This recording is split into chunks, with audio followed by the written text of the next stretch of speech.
بدك قلتم زوجي دفي زركب زلو እግዚአብሔር ባለ ሁሉ ይሞ ለዛው ዲዚአ ስንኪያ ወይዶ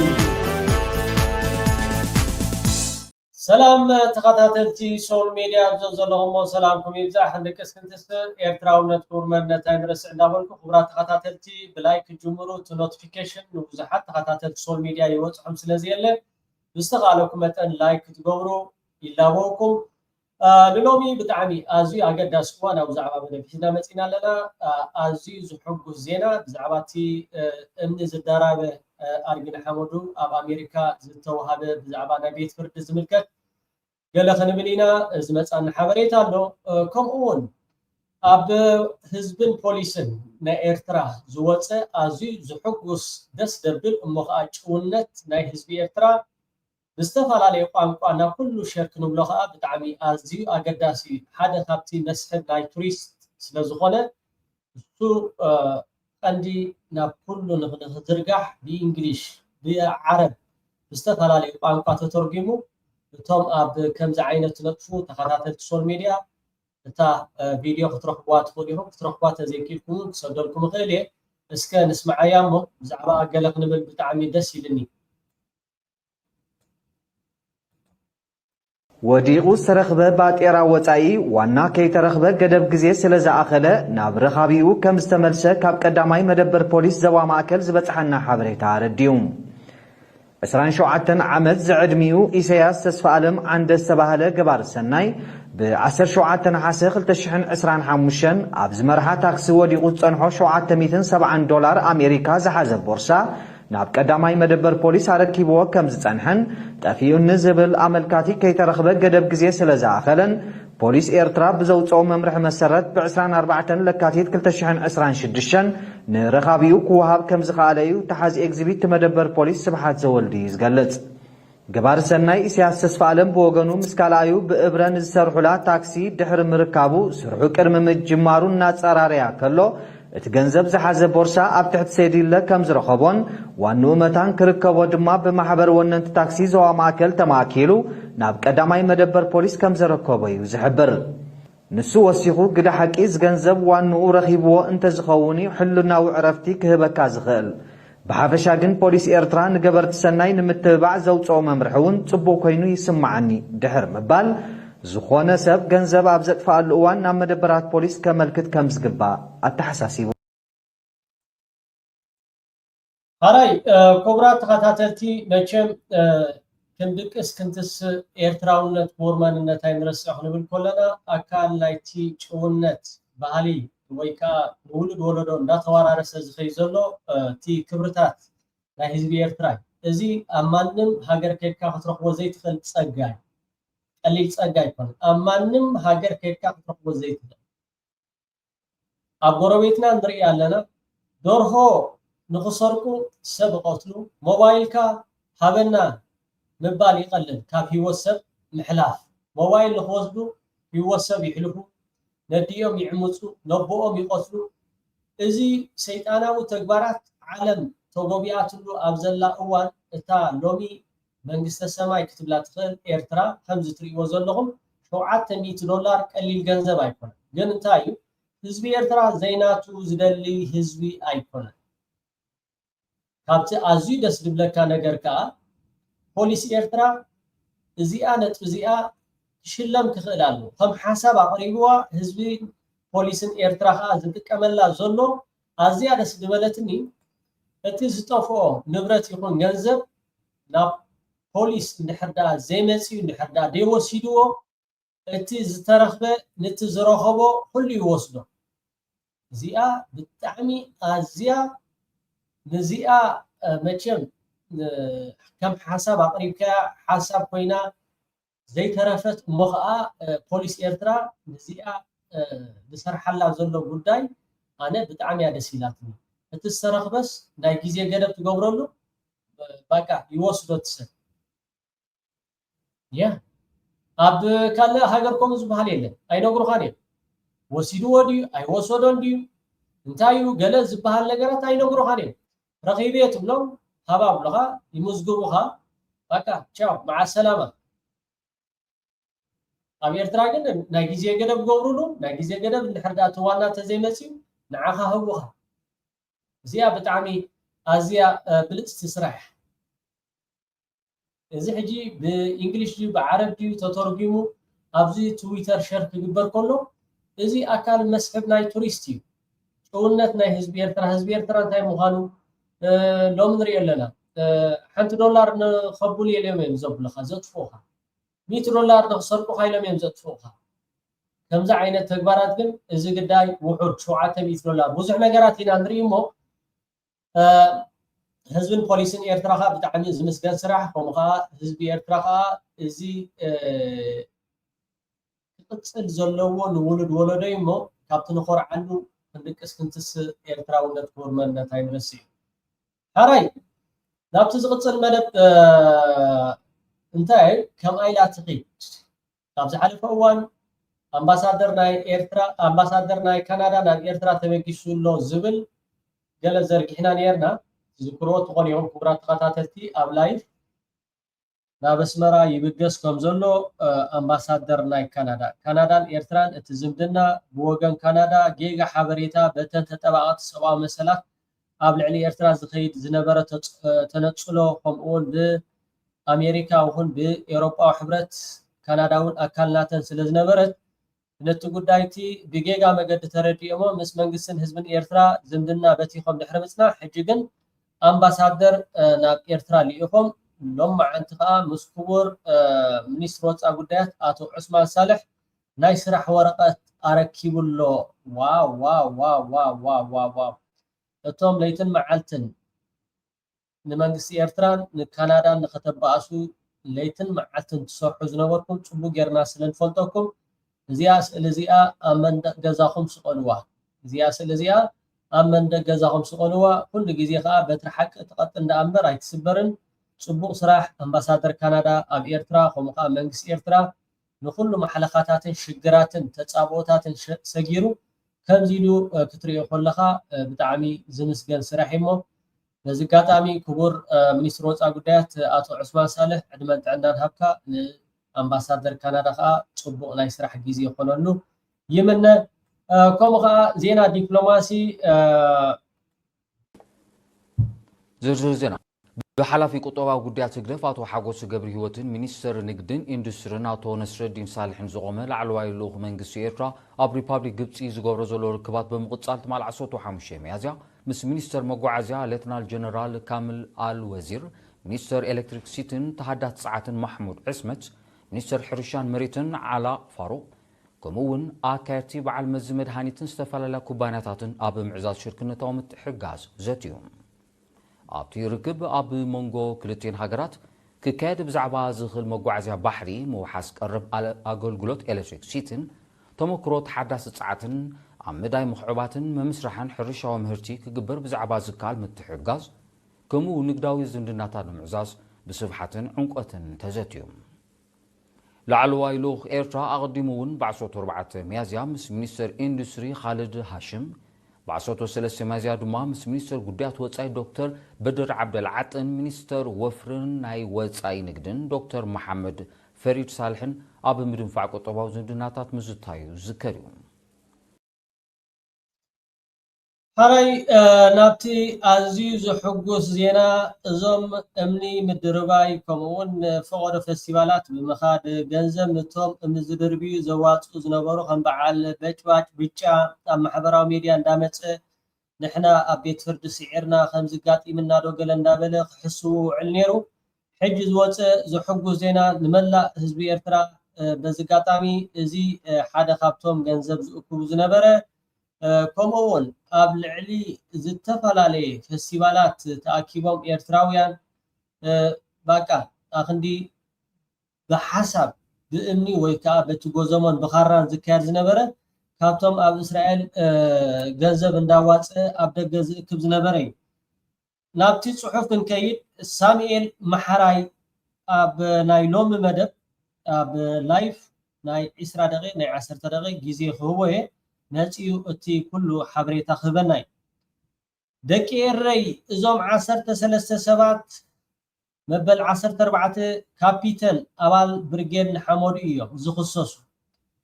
ድሕሪ ናይ 2 ዓመት ናይ ቤት ፍርዲ ሸንኮለል 9 ግዜ ብቤት ፍርዲ ተሳዒሮም ክሳብ ጠበቆኦም ዝኽሕዶም ኮይኖም ኣለዉ እዚ ኩሉ ሓፍኮፍ እዚ ኩሉ ህዝባዊ ንዓቢ ዓበድበድ ኣማሲኡ ኣብ ምልማን ኣትዮም ብሕልፊ እታ ጓል ኣንስተይቲ ብብኽያት መሓሩኒ ንሕና ኣንጻር ማሕበረኮም ኣይኮናን እቲ ዝገርም ነንሕዶም ተጠላሊሞም ኣለዉ ቤት ፍርዲ ዲፖዚሽን አዚዙ ምርመራ ኢንቨስቲጌሽን ማዕቀብን ሳንክሽን ዝብል ቤት ፍርዲ አዚዙ ዲፖዚሽን ማለት ኢንቨስቲጌሽን ምርመራ ማለት ማሕበረኮም ምርመራ ከካይደሎም እቲ ምርመራ ኣብ ቅድሚ ጠበቆኦም ንኸይሕስቡ ምሒሎም ይምርመሩ ማለት እዩ ክገርመኩም ምሒሎም ሓቂ ክዛረቡ ዝግብኦም ኩሎም ሓስዮም ንኣብነት ንስኻ ዲኻ ብጫ ሄኖክ ብጫ እዚ ቪድዮ ትሪኦ ዘለኻ ንስኻ ዲኻ ስለምንታይ ብሴኩሪቲ ዝሕሎ ጥሒስካ ብዘይ ፍቃድ ናብ ፌስቲቫል ኣቲኻ ስለምንታይ እዚ ቴንዳታት ኣፍሪስካዮ ንብረት ዕኒኻ ክሳብ ኣብ ባንኪ ዝነበረ ሕሳብ ናይ ብርጌን ሓመዱ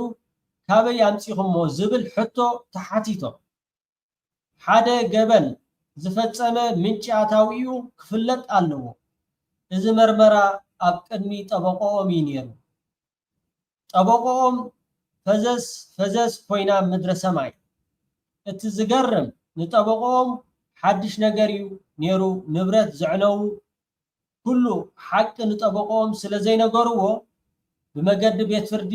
ማዕቀብ ሳንክሽን ሓቲቱ ማለት ጠበቆኦም ክእለ ብሽም ዓማዊል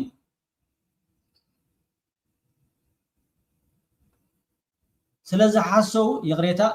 ኣብዚያ ሃራይ ይግሬታ ቁርብተይ ደቂቅን ስለ ፀንሐ ጠበቆኦም ጠንጢንዎም ከይዱ ኣሎ ስለዚ ሓሰው እምነ ከም ዝተዳራበዩ ሕማቅ ነገራት ከም ዝገበሩ እዚ ነገር እዚ ኣይነገርዎን ነይሮም ጠበቆኦም ሄኖክ ብጫ ከዓ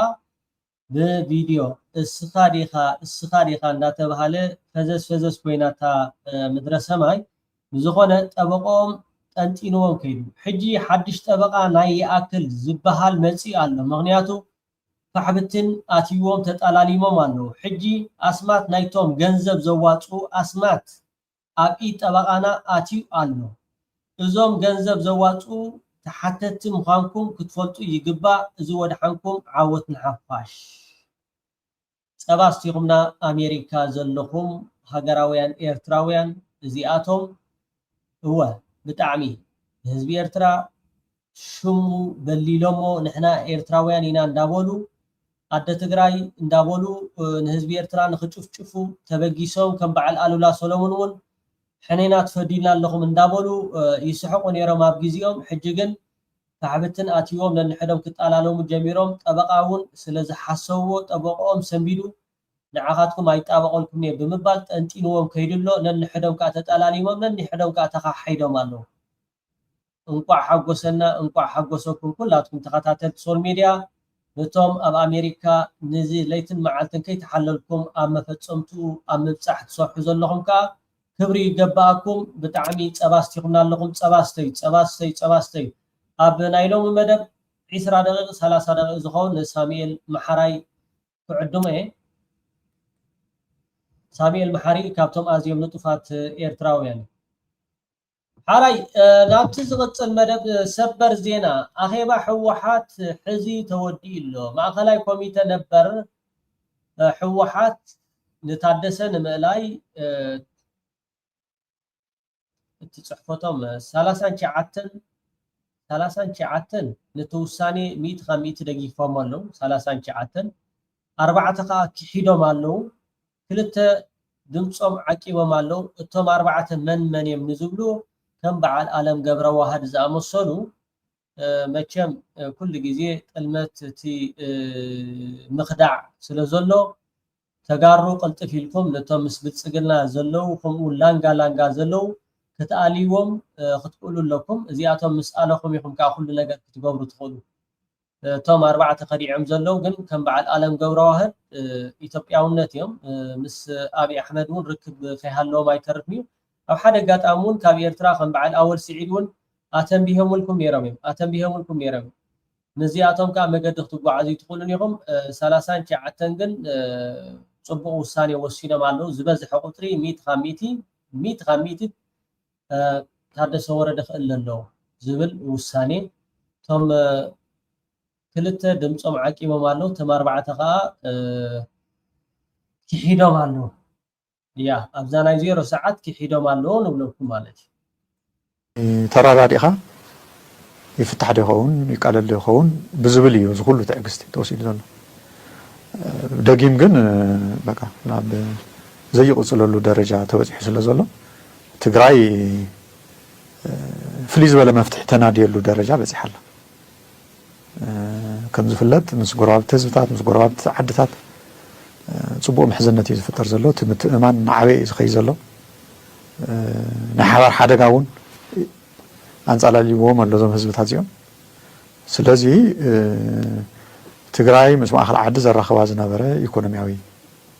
ጉዳያት ሙሉእ ዓፂዎ ስለ ዘሎ መንግስቲ ኢትዮጵያ ትግራይ ከምዚ ኢላ ክትቀፅል ኣይትኽእልን ኣማራፂ መፍትሒ ተወስደሉ ደረጃ በፂሓላ ዝብል እምነት እዩ ዘለና ከምዚ ዶክተር አብርሃም ዝብሎ ዘሎ እቲ ናይ ሎም መዓልቲ ዝተገብረ ኣብ ኣክሱም ኣኼባ ከም በዓል ዶክተር አብርሃም ዝኣመሰሉ ብጣዕሚ ጽቡቕ ውሳኔ ከም በዓል መንጀሪኖ ካልኦት ዘለዉ ቶም መብዛሕትኦም ኣዘዝቲ ሰራዊት ነቲ ጉዳይ ታደሰ ወረደ ተልእኾ ናይ ብልጽግና ንኽፍጽም ንህዝቢ ትግራይ ንኽባታትን መጺእ ነቲ ሓድሽ ፕረዚደንት بحجي مالتي قد محجي زنبرة قد مزخينات دكتور دبرتين بريزيدنت ناي كل تجراي كوينو كم هاجر تجراي كوينو قصدي تي زنبرة تعدس ورا دقن بمولو دمسخ إلا توسين الله بتعبي تعدس ورا دبت زجاورة زلو أي وعي أي زحل كوينو فنيلو إعلامون متكبر أبتي أبز حلف أوانو زولو تتقال بتعمي عزيز استمم دعتنا يكون جف مثل ما بتقرأي الخون خواب فرقي كيف لازم نضبط خواب حفص أحمد تقالي ليه صبو صريح زولا لاني أرنز قوركو الثقة زتوهالكو يكون بعلي تقالي لأرنز قوركو نايب علي تاريخ لاني نايب علي كبر لاني نصو ما نبلو يكون ما خمدي له كتعلموا كبلو ذقل أيكونن هدحناون هدحد سوونا نبعلو خفتها له أرم غير وي عطري وي صريحو حما يكون صبو أو تحتذيتات أنا خافت صبو يمثلني أو أتصالقن كما يكون زبون برو أكتيف كون الله كلاتنا دما نار أنا خيدنا يغني لي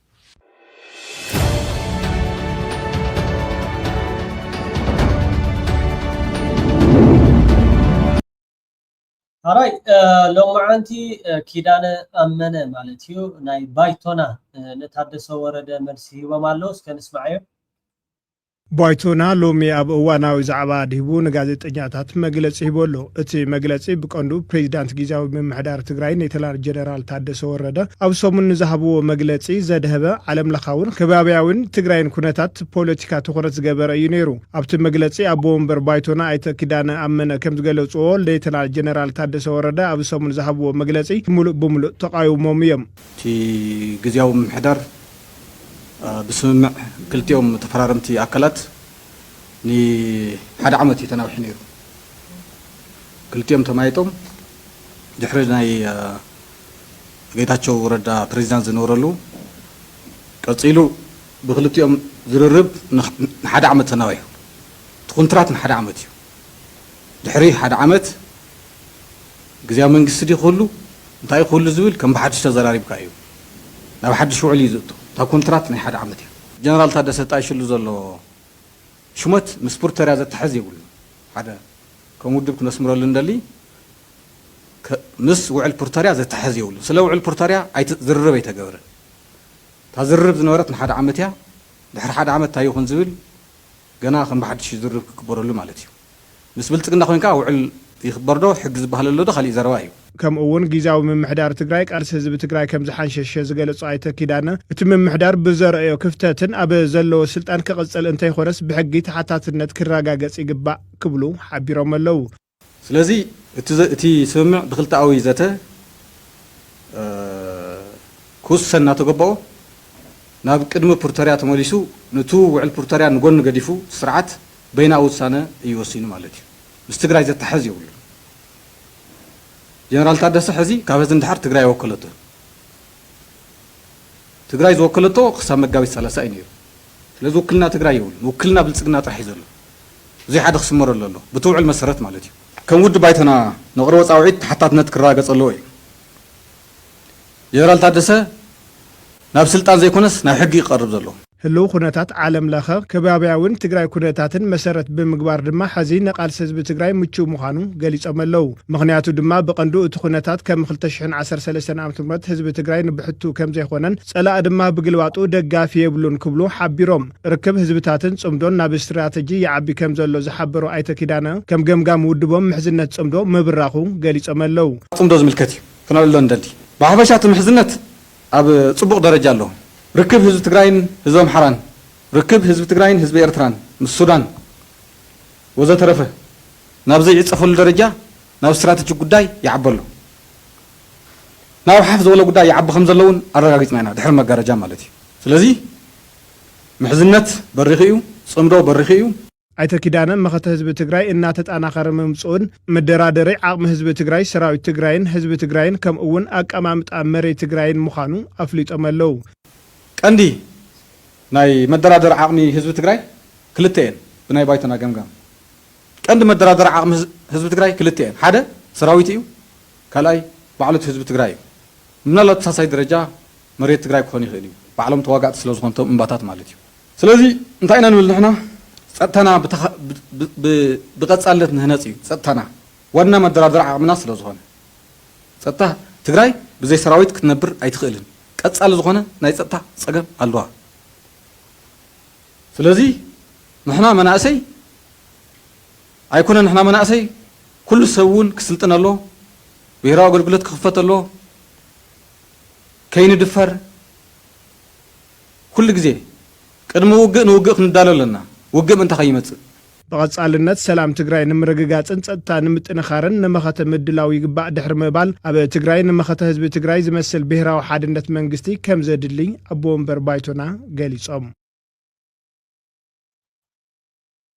ሃራይ ክቡራት ተኸታተልቲ ሶል ሚድያ እዚ ናይ ጉዳይ ናይ ትግራይ ኣብ መፈጸምቱ ዝበፅሐ ይመስል በሲሉ ዳርጋ ሕጂ ተወዲኡ ኣሎ እቲ ኩነታት ናበይ ክቕፅል እንድሕር ኢልና ርዱ ነገር እዩ ሕወሓት ሎማዓንቲ ኣኼባ ዛዚሙሎ ተኣኼባ ከዓ ብብዝሒ ድምፂ 39 ነቶም 4 ከዓ ከዲዖም ማለት ከዲዖም ኢኻ ክትመም ትኽእል ማለት ኣብዚ ሕጂ እዋን እቲ ስርዓት ብልጽግና ዝገብሮ ዘሎ ርዱ ነገር እዩ እቶም ክልተ ከዓ ድምፆም ዓቂቦም ኣለው ስለዚ እቶም ዘለኹም ትወዝሑሞ ዕላማት ኣሎ ከዓ ኩሉ ኣሎ ምስመን ትመኽሩ ምስመን ከዓ ትኸዱ ከዓ ስለትፈልጡ እዚ ጉዳይ እዚ ከዓ ኣብ መፈጸምቱ ከተብፅሕዎ ቀጢፍኩም እቲ ውሳኔ ክትውስንዎ ከዓ ግዜ ክትበልዑ የብልኩም ነቲ ኩነታት ንዓኻትኩም ዝመችአ ግዜ ስለ ዘሎ ዝመችአ ግዜ ሕጂ እዩ ስርዓት ብዕልግና ከም ዝትሪእዎ ዘለኹም ዝሕዘን ጭቡጦን ይጠፊዎ ዘሎ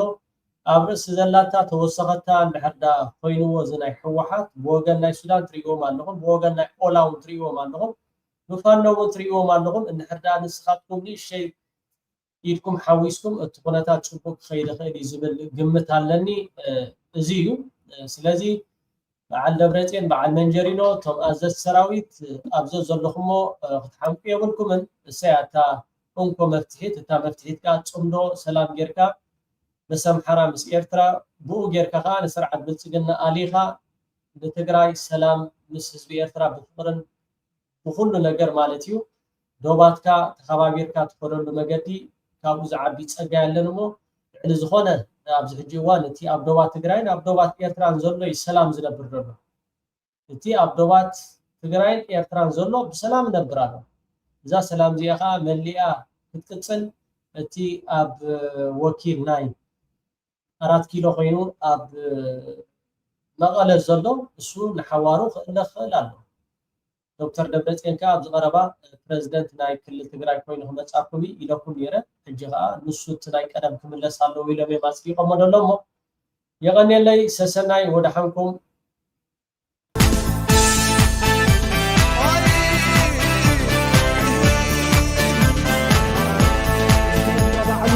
بجد قلتم زوجي دفين زركت እግዚአብሔር ካ ባልኩል ሁሉ ለዛ ዘውድ ዚአ